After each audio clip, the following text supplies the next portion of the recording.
YouTube channel. आज मैं आपको एक कंप्लीट ऐप का कोड आपको दूंगा कि जिससे आप अपनी जो ऐप है वो कंप्लीट बना सकते हैं।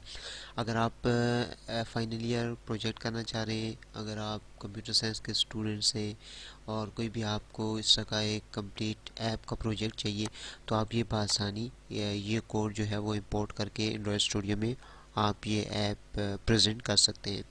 इसमें काफ़ी एडवांस फीचर्स भी हैं इस ऐप में, और मैं इसका कंप्लीट कोड आपको डिस्क्रिप्शन में लिंक के ज़रिए से गूगल ड्राइव के थ्रू दे दूंगा। लेकिन उससे पहले आपने बात याद रखनी है कि आपने ये वीडियो ज़रूर देखनी है। अगर आप वीडियो नहीं देखेंगे तो आप इस ऐप को वहाँ पर इंपोर्ट नहीं कर सकते, फिर उसमें बीच में जो एरर्स आएंगे तो उनको भी मैं यहाँ पर क्लियर करूँगा। उससे पहले एक और बात कि अगर आपने मेरा यूट्यूब चैनल अभी तक सब्सक्राइब नहीं किया तो काइंडली मेरे यूट्यूब चैनल को सपोर्ट करें और मेरे इस चैनल को सब्सक्राइब करें ताकि मैं ज़्यादा से ज़्यादा आपके लिए वीडियोस बना सकूं। तो अब मैं चलता हूं अपनी स्क्रीन पर। तो अब यहाँ पर आप देख सकते हैं कि मैंने ऑलरेडी ये जो प्रोजेक्ट है ये रन किया हुआ है। ये रन किया हुआ है ये लेकिन यहाँ पर एमुलेटर पे ये काफ़ी टाइम लेगा। जैसे मैं अगर यहाँ पर इसको करूँगा साइन इन वगैरह लॉगिन, तो ये मैं आपको मोबाइल पर दिखाता हूँ। और मोबाइल पे मैंने एपीके इसका जनरेट किया है और वो मैंने बनाया हुआ है, तो वहाँ पर मैं तेज़ से रन करके आपको। अच्छा, तो यहाँ पर हमारे पास ये ऐप है और इसको हम जस्ट आप जब इसको ऑन करेंगे तो हमारे पास पहले इसका की स्क्रीन आएगी। उसके बाद देखें, सबसे पहले मैनेजर यहाँ पर जाएगा और ये अगर यहाँ पर करता है,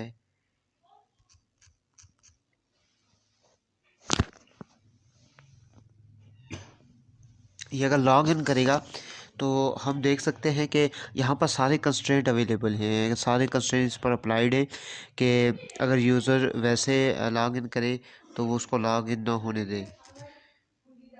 जैसे ये मैं लॉग इन करता हूँ तो लिखा हुआ है कि please enter user name and password, तो सारे कंस्ट्रेंट्स के यहाँ पर अप्लाइड है। ये मैंने अब यूज़र नेम और पासवर्ड दिया और मैंने पहले यहाँ पर देखें। अब ये आप हमारे पास सबसे पहले होम की स्क्रीन आएगी, ठीक है। अब यहाँ पर होम पर जाके यूज़र क्या कर सकता है, ये हाल वो आ रहा है जो मैनेजर ने ऐड किया है, ठीक है। उसने ऐड कर दिया है, उसने नाम लिखा है, हाल का पिक्चर दी है, उसके बाद बुकिंग प्राइस दी है, कैपेसिटी दी है, नीचे डिस्क्रिप्शन दी है और ओपन है या नहीं है, और इस्लामाबाद उसने दे दिया है लोकेशन। अब यहाँ पर जैसे यूज़र इस पर क्लिक करेगा इस हाल पर, और भी जितने भी हाल वो यहाँ पर देगा वो यहाँ पर लिस्ट व्यू में आएंगे। ऊपर से सर्च भी यूज़र कर सकता है। जैसे ही इसको क्लिक किया इसने, तो ये अब ये इससे डिटेल मांग रहा है, यूज़र की क्या डिटेल है कि वो क्या करवाना चाहता है, ठीक है। अब जैसे वो मेन्यू क्या क्या सिलेक्ट करवाना चाहता है, तो ये हमारे पास कुछ मेन्यूज़ हैं, ठीक है। तो ये चारों मेन्यूज़ उसने सेलेक्ट कर दिए। उसके बाद डेट और टाइम ये जो भी सिलेक्ट करना चाह रहा है, टाइम जी 6 बजे। तो ये सारी चीज़ें देखें, ये प्राइस वगैरह वो चेंज नहीं कर सकता, कैपेसिटी भी चेंज नहीं कर सकता, हाल का नेम भी चेंज नहीं कर सकता, हाल की पिक्चर भी। तो ये यूज़र का काम है, ये मैनेजर का काम है। तो बुक ना करेगा तो ये उसका हाल बुक हो चुका है। अब देखिए बुकिंग में जाके हम देखते हैं तो यहाँ पर ये क्या है, बुक आ गए।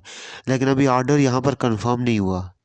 अगर यूज़र यहाँ से अपडेट करवाना चाहे कि कोई चीज़ उसने गलत दे दी है तो अपडेट का भी ये ऑप्शन है, अपडेट भी कर सकता है। अब ये जो आपको नीचे निशान नज़र आ रहा है डेट के नीचे, तो यहाँ पर लिखा हुआ आना चाहिए ऑर्डर कंफर्म। ये कब आएगा, जब मैनेजर इस ऑर्डर को कंफर्म करेगा। तो ये यहाँ पर हमने इसको भी ऐड किया है। तो अब देखें, सबसे पहले हम अगर वो ऐड टू फेवरेट करेगा तो यहाँ पर आएंगे हाल। ये 3D डेकोरेशन का एक फ़ीचर है, लेकिन ये कुछ मोबाइल्स में चलता है, मेरी में नहीं चलता। उसके बाद यहाँ पे हम लॉग आउट अगर करें तो मैनेजर में जाते हैं। मैनेजर में देखें फॉरगेट पासवर्ड, रजिस्टर नाउ, सब कुछ अवेलेबल है, ठीक है। तो आप यहाँ पर देख सकते हैं कि जब रजिस्टर अगर नहीं होगा यूज़र या मैनेजर तो वो यहाँ से लॉगिन नहीं कर सकता, तो पहले रजिस्टर होना चाहिए। तो मैं चेक करता हूँ, मैं आई थिंक रजिस्टर्ड हूँ, मैंने ये किया था रजिस्टर्ड ईमेल।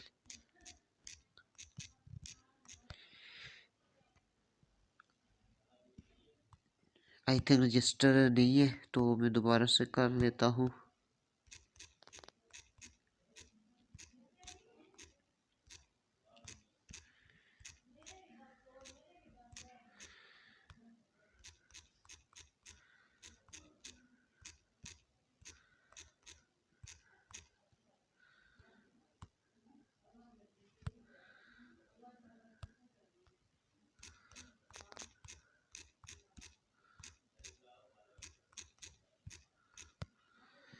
तो ये हमारे पास साइन इन सक्सेसफुल हो गया।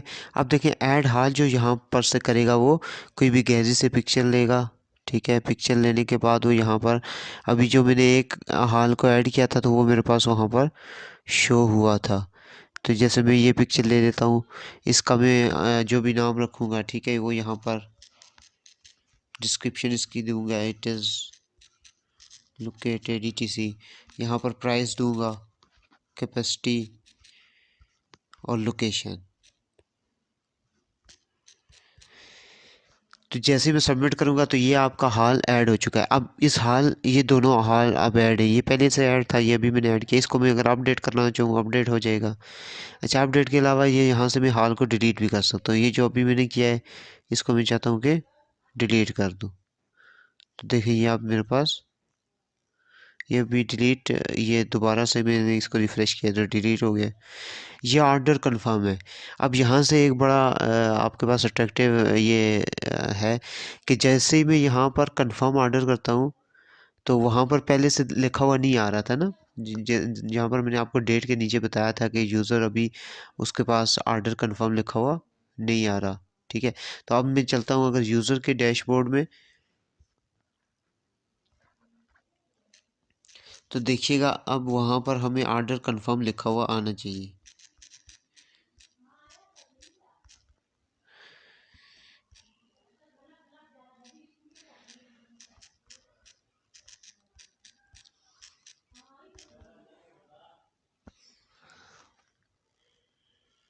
मुझे पासवर्ड आई थिंक भूल गया है,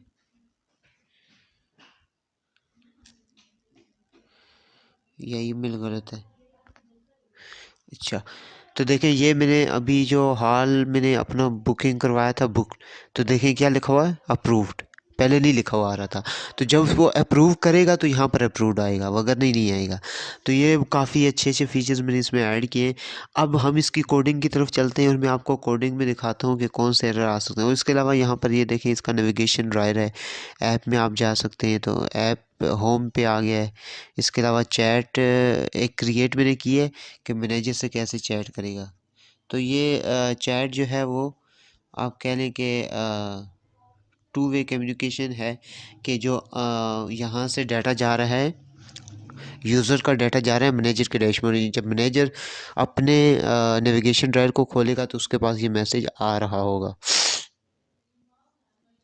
उसके बाद माई बुकिंग को खोल सकता है और यहाँ से ये लॉग आउट, ठीक है। तो अब मैं जाता हूँ, आपको कोड दिखाता हूँ कि ये जो कोड आपने इसको किस तरह से अपने लैपटॉप में और अपने एंड्रॉयड स्टूडियो में एक्सपोर्ट करना है और किस तरह से आपके पास एरर फ्री ये सारे एग्जीक्यूट होंगे।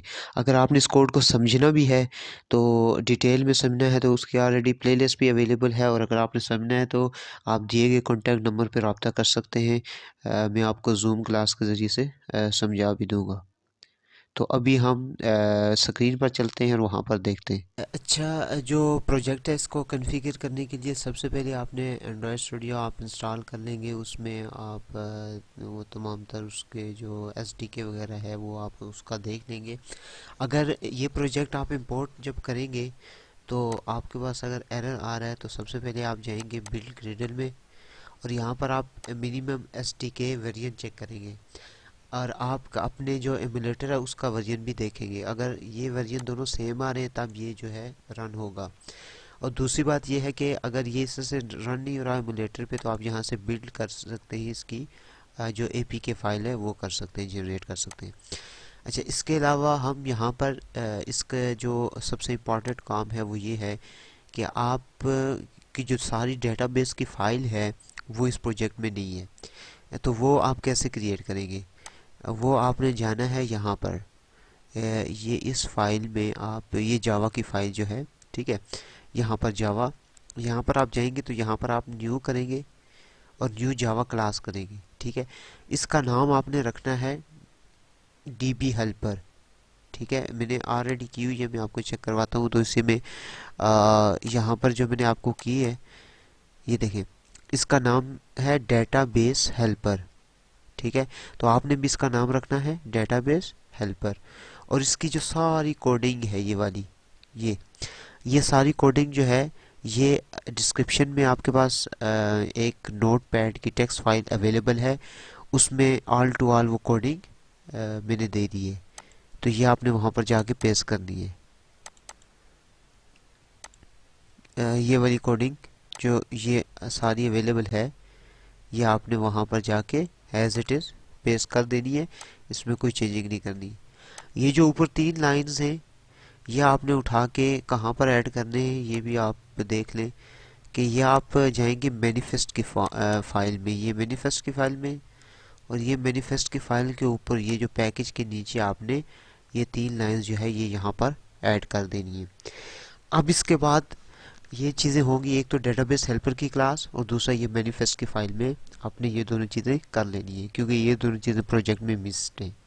ठीक है, अब वो मिसिंग क्यों है? वो मिसिंग इसलिए है कि ऑलरेडी मैंने ये जो अभी मैं प्रोजेक्ट आपको दिखा रहा हूँ इसमें मैंने अभी बनाई है, ठीक है, लेकिन वो दूसरे में मैं जब चेंज करूँगा तो मुझे वो ऑल टू ऑल जो है चेंज करना पड़ेगा। ये जो प्रोजेक्ट इसमें मैंने बनाई है इसमें कुछ फीचर्स ऐसे हैं जो कम है, ठीक है। तो अगर ये मैं आपको भेजता हूँ तो इसमें ज़्यादा एरर आने के चांसेस हैं, ठीक है। तो जो मैंने आपको भेजा हुआ है तो उसमें सारी चीज़ें अवेलेबल हैं, सिर्फ आपकी डेटाबेस हेल्पर की फ़ाइल जो है वो अवेलेबल नहीं है, तो वो आप यहाँ से कर सकते हैं, ठीक है, वो यहाँ से आप सेम कर सकते हैं। अच्छा, उसके बाद बाकी तो आप जब इंपोर्ट करेंगे वो सारी चीज़ें खुद ले लेगा। अच्छा, जब आप इंपोर्ट करेंगे तो आप ये कोशिश करें आपका इंटरनेट ऑन होना चाहिए और आप उसको छोड़ दें, तकरीबन जितने भी वो देर लगाए तो आपने उसको छोड़ देना है, ताकि वो अपने हिसाब से जितनी भी देर लगाए आराम से वो इंपोर्ट करे सारा प्रोजेक्ट। अच्छा, उसके बाद भी यहाँ पर ये जितने भी अडाप्टर्स हैं, ये अडाप्टर की क्लास है, ये आपके पास मॉडल्स हैं, ठीक है। तो अडॉप्टर बेसिकली हमने डेटाबेस क्लास के लिए यहाँ पर यूज़ किए थे, ताकि जब डेटाबेस इंसर्ट वगैरह करते हैं तो इनकी ज़रूरत पड़ती है। तो ये अब यहाँ पर देखें, ये आपके पास लाजमी जो है ये अडॉप्टर यहाँ पर होने चाहिए। अगर ये अडॉप्टर कोई मिस्ड है तो ये भी आपने देख लेना है कि वो फिर उस हिसाब से आप उसको ऐड करें, ठीक है। अच्छा, उसके बाद मॉडल्स में भी आप देख लें कि जितने अडॉप्टर्स हैं उतने मॉडल्स भी आपके पास ऐड हैं या नहीं है। और ये सेशन की एक फ़ाइल है, ये भी, अच्छा ये भी सेशन की फ़ाइल, ये भी आपके पास मिसिंग है, ठीक है। तो सेशन का ये जो कोड है ये वाला, तो ये भी हैज़ इट इज़ कोड जो सारा है ये वो आपके पास जो एम एस वर्ड की फाइल जो टेक्स्ट फाइल है। अच्छा, टेक्स्ट फाइल में पहले जो 3 लाइनें हैं वो तो आपने मैनिफेस्ट की फाइल है, उसके बाद आपने डेटाबेस हेल्पर की, यानी उसमें लिखा हुआ है कमेंट देकर ना, उसमें लिखा है कि कौन सी डेटाबेस हेल्पर का कोड है और कौन सा सेशन का कोड है।